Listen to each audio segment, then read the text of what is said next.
Olá, a paz do Senhor Jesus Cristo, nossa esperança.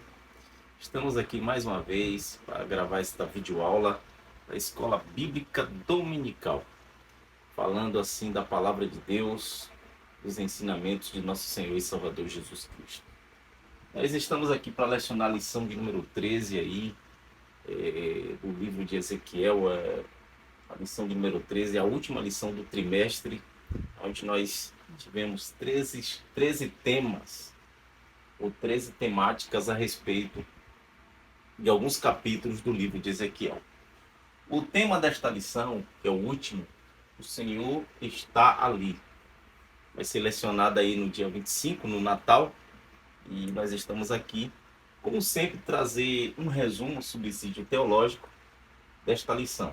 Nós queremos trazer assim mais um resumo de cada ponto, de cada proposta em que o comentarista nos traz aqui.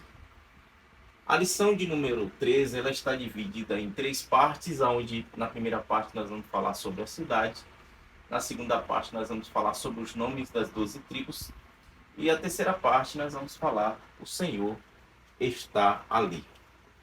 O texto áureo ele está escrito da seguinte forma: Não se fará mal nem dano algum em todo o monte da minha santidade, porque a terra se encherá do conhecimento do Senhor, como as águas cobrem o mar. Isaías capítulo 11, versículo 9. O profeta Isaías está falando a respeito aí do período milenial, o reino de Cristo, em que a terra encherá do conhecimento do Senhor. Ele faz essa abordagem a respeito das águas, que as águas que cobrem o mar. A verdade prática está escrito: o Deus de Abraão, de Isaac, de Jacó governa soberanamente o seu povo. Ele está no meio do seu povo. A palavra-chave ela está escrita da seguinte forma: Senhor. Então esta é a palavra-chave. O livro de Ezequiel esta semana fala aí a respeito do capítulo 48, do versículo 30 ao versículo de número 35. E antes de fazermos a leitura, eu quero fazer um pedido especial para você. Você que ainda não se inscreveu ainda no nosso canal, se inscreva, compartilhe com o máximo de pessoas, pessoas não evangélicas, pessoas afastadas, compartilhe e também deixe o seu like aí para que o canal ele venha assim ganhar uma dimensão maior, alcançando mais pessoas. Que Deus abençoe a sua vida em nome de Jesus. Portanto, nós vamos aqui trazer esta abordagem diante da proposta, falando aí sobre a cidade. Observe que o comentarista Ezequiel Soares, pastor Ezequiel Soares, ele começa aí falando a respeito desta cidade. No primeiro parágrafo ele fala sobre as saídas desta cidade, ou seja, estas são as saídas da cidade que está no versículo 30. Ou seja, quando ele está falando da palavra saída, como está aí na nossa lição, está falando aí dos limites territoriais. Ou seja, ele está falando aí de uma cidade totalmente diferente aí dos tempos bíblicos ou mesmo do Israel de hoje. Está falando de uma dimensão que vai alcançar, segundo alguns estudiosos, cerca de 6.200 quilômetros quadrados. Ou seja, é uma extensão muito grande, ou seja, uma grande cidade, uma grande metrópole, diferente do que é hoje. Ou seja, fala aí dessa extremidade, dessa extensão que ele vai elencar aí com muita propriedade. Ou seja, esta cidade, esta grande metrópole, podemos dizer assim, ela vai ter uma outra cidade dentro dela. Ou seja, é uma cidade com outra cidade dentro dela. E aí nós vamos entrar no segundo parágrafo da nossa lição. Por isso que eu quero trazer essa abordagem bem mais simplificada para que você possa entender tanto o professor como o aluno. O professor para que ele tenha mais subsídio teológico e o aluno para que ele tenha uma compreensão daquilo que o professor também está falando. E aí vai entrar no segundo parágrafo falando sobre o formato desta cidade. Observe bem que eu fiz aqui um desenho a respeito desta cidade que o profeta Ezequiel está falando. E esta cidade, ela tem um formato quadrado. Pode observar que vai trazer todas as especificações aí a respeito desta cidade. E ela vai ter 12 portas, 3 de cada lado. Agora a pergunta é: quando é que vai surgir esta cidade? Foi diante deste fato que, mais uma vez, aqui eu trouxe uma linha do tempo para que você possa entender. Eu tracei novamente a linha do tempo aqui, essa parte de azul, e dividi ela em algumas partes, ou dentro da cronologia bíblica do que está lá em Apocalipse, a partir do capítulo 19. Observe bem que dentro da linha do tempo eu coloquei aqui um primeiro ponto, como o arrebatamento da igreja, como ponto inicial de partida dessa linha do tempo, sendo assim dando início aí ao período de tribulacional de 7 anos, como a gente já falamos, que é essa parte de azul aqui, fala aí do domínio do anticristo, período tribulacional. Quando terminar esse período tribulacional, nós temos aqui a manifestação em glória de Cristo, onde Cristo virá com os seus santos anjos, com a sua igreja, e dentro dessa manifestação acontecerá diversos fatos. Entre eles, nós temos aqui o julgamento das nações. Deus vai julgar as nações, e está lá em Mateus capítulo 25, Deus vai julgar nações bodes, nações ovelhas, e aí vai estabelecer o milênio, o reino de Cristo, de 1000 anos, que abarca esse período aqui, ó, que está em vermelho. É justamente nesse período, assim como o templo que a gente já falamos, que nós vamos ter esta cidade com essa dimensão, com essa grandiosidade, e ela vai ter um formato aí, formato quadrado. Observe que ela tem esse formato quadrado e ela está dentro dessa grande metrópole. É uma cidade dentro de uma outra cidade. Ela vai estar dentro desse período aqui milenial, ou seja, é Deus aí resgatando tudo aquilo que foi corrompido pelo pecado. Por exemplo, até mesmo, como a gente falamos, a terra, a natureza, a saúde das pessoas, ou seja, abarca por completo, amplo, essa restauração, no milênio, ela é ampla. Observe bem um detalhe que lá em Gênesis capítulo 12, ou melhor 13, versículo de número 13, versículo de número 10, perdão, está escrito: e levantou Ló os seus olhos e viu toda a campina do Jordão. Observe que ele está falando aqui a respeito da campina do Jordão, que era toda bem regada, e hoje ela está deserta, antes do Senhor ter destruído Sodoma e Gomorra, e era como o jardim do Senhor. Olha que coisa, que fato aqui interessante, como ele vai trazer uma abordagem a respeito de como era esta região que hoje é desértica, como a terra do Egito, quando se entra em Zoar. Versículo 11: então Ló escolheu para si toda a campina do Jordão e partiu Ló para o oriente. Olha só, está falando para a parte oriental. E apartaram-se um do outro. Então observe que toda essa terra aqui, que Moisés vai falar aqui, ela era bela, ela era um jardim. E Deus vai resgatar isso tudo no milênio. Porque o milênio, ele não é para a igreja. O milênio é para o povo de Israel. É Deus fazendo do milênio um jardim. Ou seja, aquilo que era antes, Deus está resgatando, Deus está restituindo dentro do período milenial. E esta cidade vai estar nesse período, dentro desta grande dimensão territorial em que ele fala aqui dos limites. O terceiro parágrafo, ele vai falar do origem do formato e das portas. Esta cidade aqui, que é quadrada, preste bem atenção nesse detalhe aqui, que é um ponto crucial para você entender a profecia. Quando a gente leva ela para a linha do tempo, esta cidade vai estar dentro do período milenial. Você não pode se esquecer desse detalhe. O profeta Ezequiel, ele está falando a respeito desta cidade quadrada que está dentro dessa grande metrópole, que vai estar dentro do período milenial.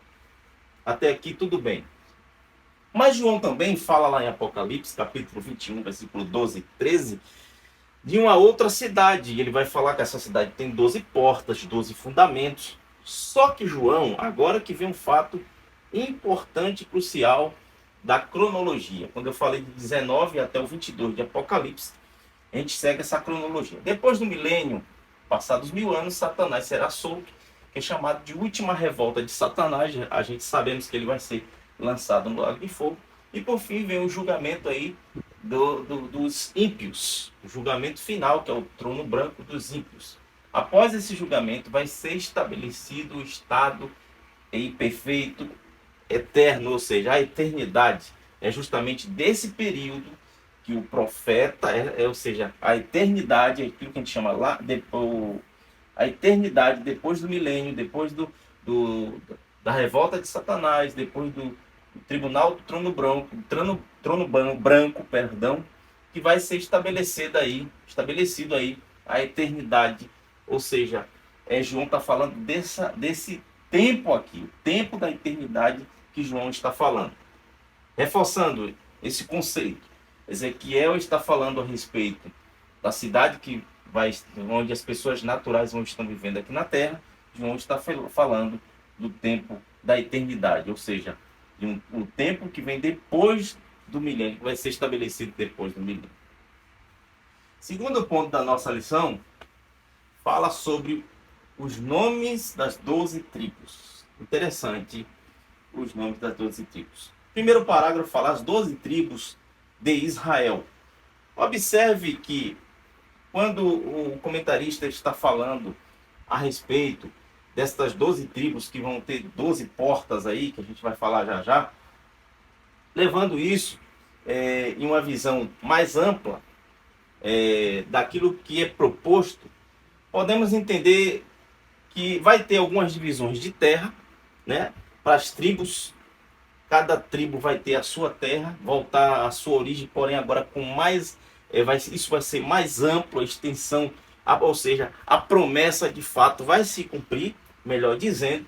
Até Zadok, os filhos de Zadok, a linhagem de Zadok, também vai ter a parte territorial ali, onde eles vão estar servindo a Deus. Também nós temos aí a parte territorial para um príncipe, aquele príncipe ali, que fique bem claro, ele não é Jesus. Esse príncipe aí, ele tem mais uma função aí de sumo sacerdote, não é Jesus. E as tribos que cada um vai estar aí nas suas devidas repartições. Só que quando aqui está falando das 12 tribos de Israel, levando em consideração aqui esta cidade, essa cidade ela vai ter, se você observar, 12 portas. Nós temos 3 portas aqui do lado norte, Ruben, Judá e Levi. Do lado leste, que é o lado oriental, aqui nós temos José, Benjamim e Dan. Do lado sul, nós temos Simeão, Isacar e Zebulon. E do lado oeste, que é o lado ocidental, nós temos Gad, Asser e Naftali. Ou seja, dentro da palavra de Deus, você vai ver uma certa mudança, como a gente vê aqui, por exemplo. Aqui você vê aparecer Levi e José, e não aparece nem Efraim e nem Manassés. Por quê? Porque aqui não está falando da divisão de terra. A terra, cada um vai assumir a sua devida parte. Mas aqui está falando literalmente, diretamente, dos filhos de Jacó.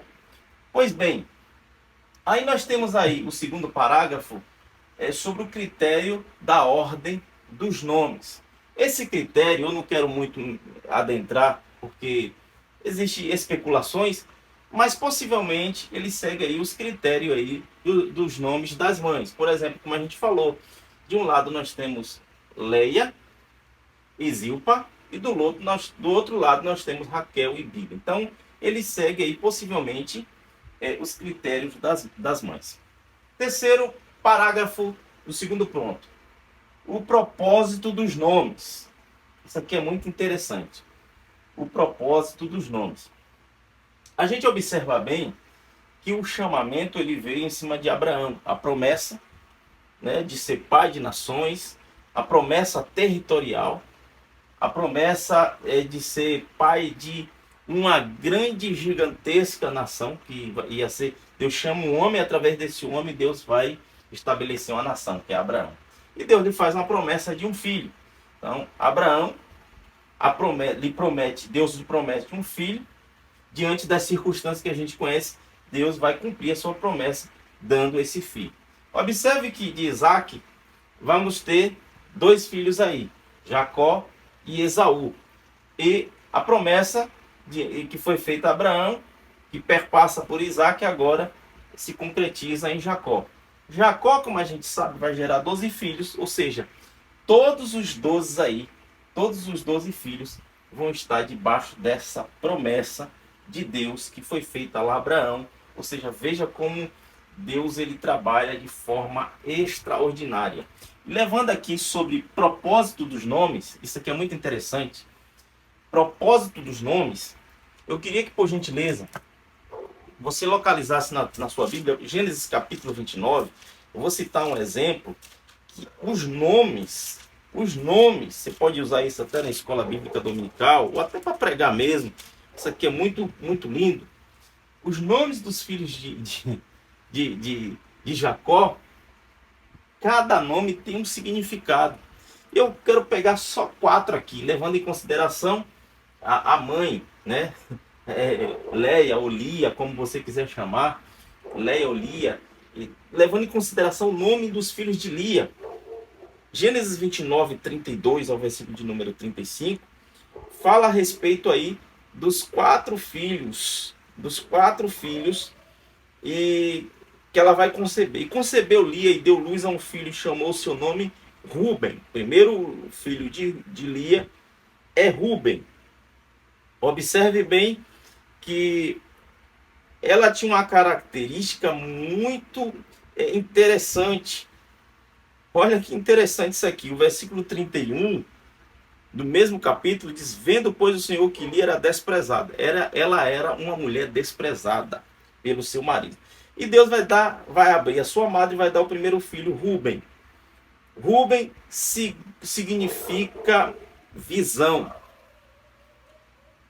Segundo filho que Deus vai dar a ela, eu não vou nem entrar na explicação teológica. Segundo filho que Deus vai dar é justamente Simeão, que significa ouvido. Observe que Ruben significa visão, Simeão significa ouvido, Levi, no versículo 34, significa intenção. Tudo isso tem um significado. E por fim, vai ter o quarto filho, que é chamado de Judá. Significa louvor por tudo aquilo que ela alcançou, por tudo aquilo que Deus deu a ela. Então dá para você até fazer uma mensagem. Então observe bem, voltando aqui para a lição. Cada filho, cada nome, ou seja, tem propósito dos nomes dos filhos de Jacó. Observe que Jacó significa Israel, e aqui faz menção dos filhos da linhagem, levando em observação que não aparece aqui nas postas nem Efraim nem Manassés, que são substituídos aqui por José, que era pai de Efraim e Manassés, e Levi, que vai aparecer aqui, porque faz menção aqui de portas e não de território. Amém? Pois bem, aí nós vamos agora para o terceiro e último ponto da lição, que vai falar sobre o Senhor está ali. Olha que interessante isso aqui, quando fala o Senhor está ali. Os nomes da cidade, o nome da cidade de Jerusalém aí, ele não aparece no texto. Se você se atentar bem, pastor Ezequias Soares comenta sobre isso, não vai aparecer no texto. Mas diante das características, diante daquilo que está sendo abordado, da revelação que Deus está trazendo, você percebe que está falando justamente dessa cidade. Ou seja, você pode perguntar, mas será que Jerusalém vai mudar de lugar? Não. Jerusalém não vai mudar de lugar. O que vai acontecer é uma ampliação. Eu queria ter aqui um espaço para poder fazer os desenhos desse espaço que vai abranger essa cidade. Vai ser algo esplêndido, algo maravilhoso. Ou seja, o nome de Jerusalém, mesmo não aparecendo aqui, mas você consegue entender diante das características, diante daquilo que está sendo abordado, que faz menção desta cidade. Ou seja, é uma cidade quadrada dentro desse território, dessa grande metrópole, e tudo isso é chamado de Jerusalém. Ou seja, é uma cidade dentro de outra cidade. Ou seja, a cidade a qual o profeta está falando, ela é quadrada. A outra parte, a outra dimensão, né, territorial desta cidade, ela não tem muros. Por quê? Porque ela não tem muros. Porque Deus é o muro desta cidade, é o muro de fogo. Onde está isso? Zacarias capítulo 2, do versículo 4 ao versículo de número 5. Interessante quando a gente fala desta cidade, faz nos lembrar, lá em Apocalipse capítulo 11, versículo de número 8, quando nesse período aí do capítulo 11, você observa que as duas testemunhas vão morrer, vão ficar 3 dias ali na praça, e o pecado, a depravação, a promiscuidade, a idolatria vai ser algo tão grande que até o nome da cidade de Jerusalém espiritualmente vai ser mudado para Sodoma e Egito, fazendo alusão assim à depravação destas cidades, à idolatria destas cidades. Ou seja, lá em Apocalipse capítulo 11, versículo 8, o nome Jerusalém, a cidade de Deus, vai ser espiritualmente mudada devido ao nível de depravação moral. Aí nós temos o parágrafo de número 2, que fala o nome divino. E eu entendo aqui que os nomes de Deus, dentro da matéria de teologia do Pai, ontologia, fala justamente a respeito do caráter, revela o caráter santo de Deus. Como a gente tem aí a abordagem na própria lição, e eu quero usar 2 exemplos aqui. Por exemplo, em Gênesis capítulo 17, versículo 1, quando Deus fala a Abraão, eu sou o Deus Todo-Poderoso, El Shaddai. A palavra Shaddai vem de uma raiz primitiva chamada Shad, que significa, no hebraico, órgão de amamentar feminino. Ou seja, Deus estava falando para Abraão naquele momento, assim como a mãe cuida do seu filho, sou eu cuidando de você, sou eu cuidando da sua casa, sou eu cuidando da sua geração. Ou seja, assim como Deus cuidou de Abraão, assim como Deus cuidou de Israel, Deus, ele continua sendo e continuará sendo El Shaddai, o Deus Todo-Poderoso, aquele que cuida da sua igreja, aquele que cuida da sua casa e da sua vida. Outro exemplo, Salmo de número 23. Quando aparece ali a gente aprendeu sempre dessa forma, o Senhor meu pastor e nada me faltará. Lá no hebraico está escrito assim, Adonai roei lo essa. Está escrito da seguinte forma, transliterando: o Senhor, o Yud Revavirei, o Adonai, o Senhor é o meu pastor e de nada terei falta. O que significa? Eu posso ter falta de tudo. Pode faltar o alimento, pode fechar a porta, pode vir a enfermidade, pode vir o que for. Pode faltar tudo, pode faltar saúde, pode faltar tudo. Mas não pode faltar a presença do pastor em nossa vida. É a forma que Deus se revela através dos nomes, revelando o seu caráter santo e imutável. Louvado seja o nome de Jesus. Por fim, o último ponto aí, o último parágrafo, o terceiro ponto. Yud, eu escrevi aqui em hebraico, coloquei aqui, Yud, Re, Vav, Re, que é Yahvé, o Jeová chamar. Jeová chamar, Yud, Re, Vav, Re, Jeová chamar, que significa o Senhor está ali. Ou seja, o Senhor está no centro. O Senhor está ali. Que coisa linda.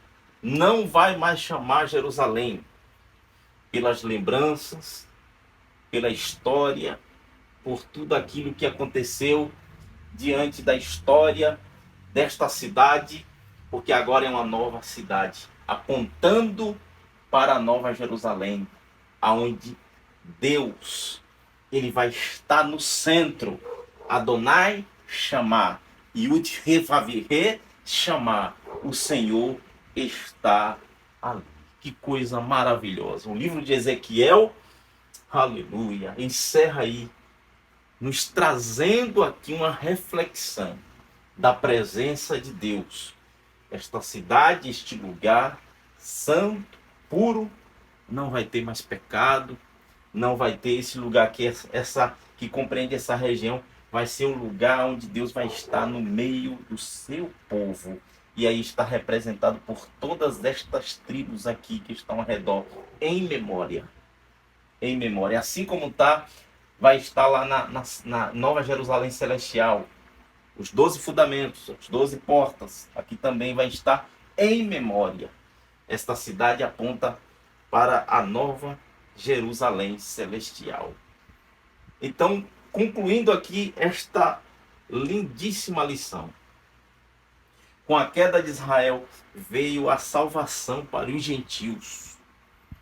Ou seja, para nós, a igreja do Senhor Jesus. E Paulo, eu coloquei aqui o segredo que Paulo revela, que está em Romanos 25 e 26. Paulo revela um segredo muito importante, eu quero ler aqui para você. Romanos de número 11. Para a gente finalizar, eu gosto sempre de ler um texto para a gente finalizar. Romanos de número 11. Romanos 11, 25. Paulo fala deste segredo. Porque não quero, irmãos, que ignoreis este segredo. Olha o segredo. Não é para vocês ignorar esse segredo. Paulo está falando. Para que não sejais sábios em vós mesmos. Que o endurecimento, o profeta Isaías também fala isso lá em Isaías 63, versículo 17. Depois você pode equacionar. Isso aqui, o que Paulo está falando, ele pega lá do profeta Isaías, capítulo 63, versículo 17. O endurecimento veio em parte sobre Israel.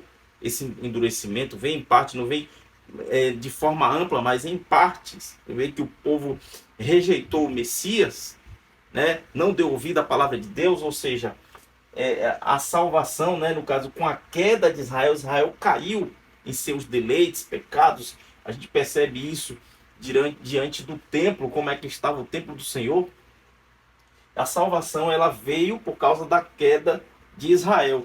Aí ele diz assim, que o endurecimento veio em parte sobre Israel, porque sempre vai ter os remanescentes, até que a plenitude dos gentios haja entrado. Olha que coisa tremenda que Paulo está falando aqui. Versículo 26. E assim todo Israel, fala dos remanescentes, como a gente já explicamos em outra aula, e assim todo Israel será salvo, como está escrito, de Sião virá o libertador e desviará de Jacó as impiedades. E assim nós chegamos ao final deste trimestre com esta lição, o capítulo 48 de Ezequiel. E uma coisa muito interessante, Deus sempre quer estar no meio do seu povo. Deus, ele demonstra através aí do capítulo 48, essa parte final do versículo, que Deus, ele quer estar sempre no meio do seu povo. Olha que interessante. Gênesis capítulo 18, versículo de número 20. Onde estiver 1, 2 ou 3 reunidos ali, 3 pessoas, 2 pessoas reunidas ali, em meu nome, ele estará presente ali no meio do seu povo. Que possamos sempre estar reunidos. Isso fala de unidade, de união. Isso fala de unidade, de união. Porque se tiver contenda, se tiver divisão, um querendo ser maior do que o outro, a divisão no meio da igreja, divisão entre irmãos, entre grupos, entre obreiros, entre pastores, Deus não vai estar. Deus está aonde tem união, invocando o nome dele, aonde tem santidade, aonde tem pureza de coração, aonde se adora, aonde se exalta ele, aonde ele cresce, nós diminuímos, aonde o Senhor é o centro de todas as coisas, onde a adoração é dada somente a ele. onde há unidade, 1, 2, 3, o Senhor está ali no meio. O Senhor está ali. O Senhor está aqui. O Senhor está aí, na sua casa, no seu lar, no seio da sua família. Que Deus em Cristo te abençoe. Que Deus em Cristo continue derramando das bênçãos celestiais sobre a sua vida, sobre a vida da sua família. Quero te desejar aí boas festas, um feliz Natal, um feliz Ano Novo e que a bênção do Senhor seja abundante sobre a sua vida. Até o próximo trimestre, até a próxima aula, querendo Deus.